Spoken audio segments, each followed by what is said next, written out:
The world is on the brink of a massive population crisis, and countries with aging populations, such as Japan and South Korea, are among those most affected. Their working-age populations have been in steady decline since 2003, and according to recent United Nations estimates, Japan will retain only 45% of its peak population by the end of the century. A similar situation is unfolding in Europe, where the working-age population has been shrinking since 2019. China is set to experience a rapid population decline starting in 2027, with only 30% of its current workforce remaining in just 75 years.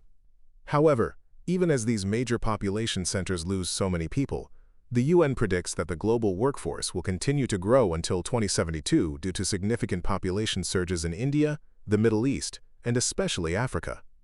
These regions' labor forces are expected to eclipse all other sources by the turn of the century. To understand what this population earthquake means for the world, we will take a deep dive into the scientific literature, including models of the global economy, power balances, and migration flows, as well as a case study of Japan, the only country to have already entered the population crisis stage. Because demographic trends like fertility and aging change slowly and can be predicted before they occur, I feel confident enough to make 5 concrete predictions about how the upcoming population crisis will affect the world. Essentially, there are 3 main ways this dramatic demographic shift will impact the globe: economic transformation, mass migration movements, and a massive shift in the global balance of economic power. Economists almost universally agree that rapid aging will yield negative results for the economy.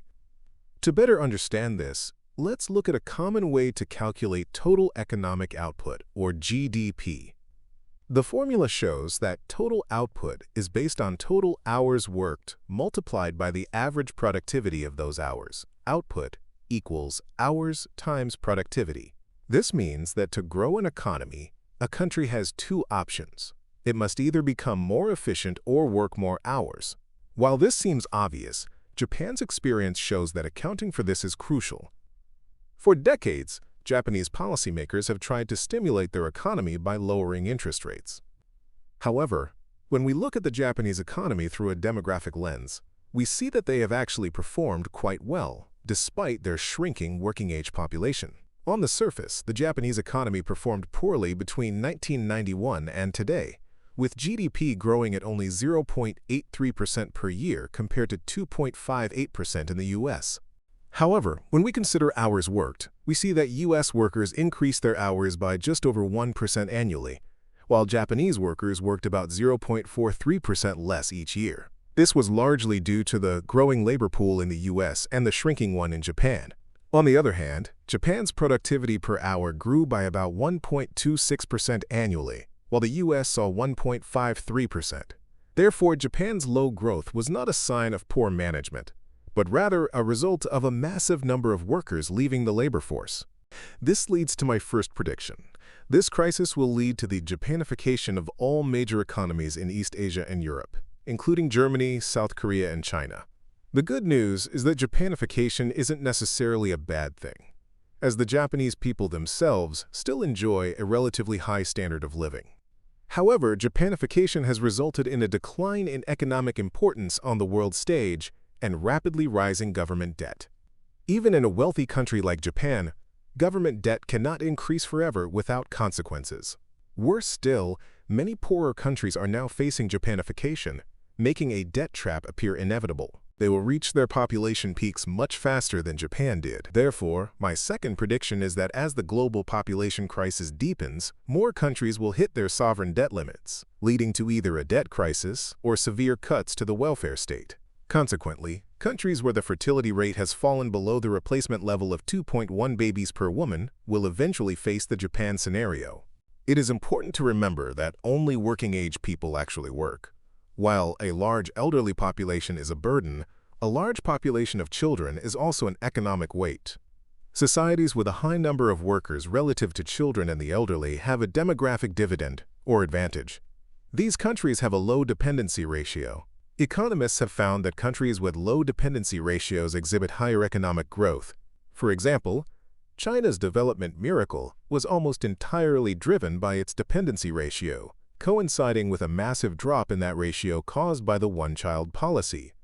Another striking fact is that Japan is currently the only country truly feeling the full economic weight of an aging population. Rapidly aging China has not yet felt a slowdown because workers can work more as they have fewer children. Furthermore, despite the horror stories about Chinese demographics, their dependency ratio today is still significantly lower than that of the United States. Meanwhile, Africa may have a young population, but its economies are not yet benefiting from it. For example, Kenya, with a fertility rate of 3.3, has a dependency ratio nearly identical to Japan's because of its high number of children.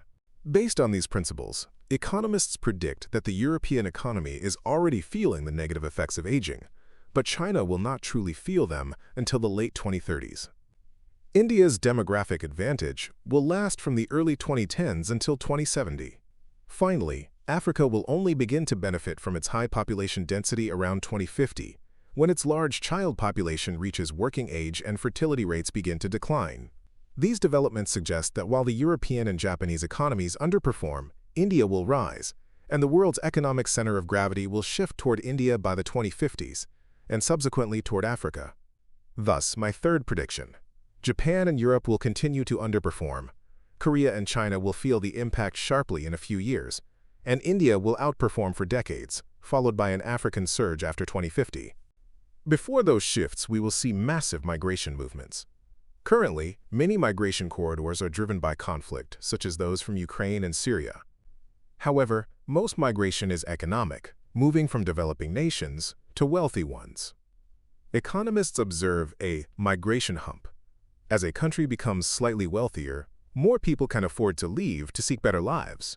But once a country becomes truly wealthy, migration drops as opportunities appear at home. Africa is slowly reaching the point where more people have the means to leave. As economies in Europe and Asia age and desperate for labor, and young Africans need jobs, we will see a major shift. My fourth prediction is that migration from Africa to wealthy countries will change the world. While some countries like Japan were historically closed to immigrants, they are now opening up due to the dire need for caregivers. Finally, my fifth prediction is that the timing of current UN projections is likely wrong. Economists like Professor Fernandez Villaverde argue that the UN is overly optimistic about fertility rates stabilizing or recovering. In reality, once fertility rates start to fall, they tend to keep falling. Reports from Japan and South Korea show fertility dropping much faster than expected, and there are significant doubts about the accuracy of China's demographic data.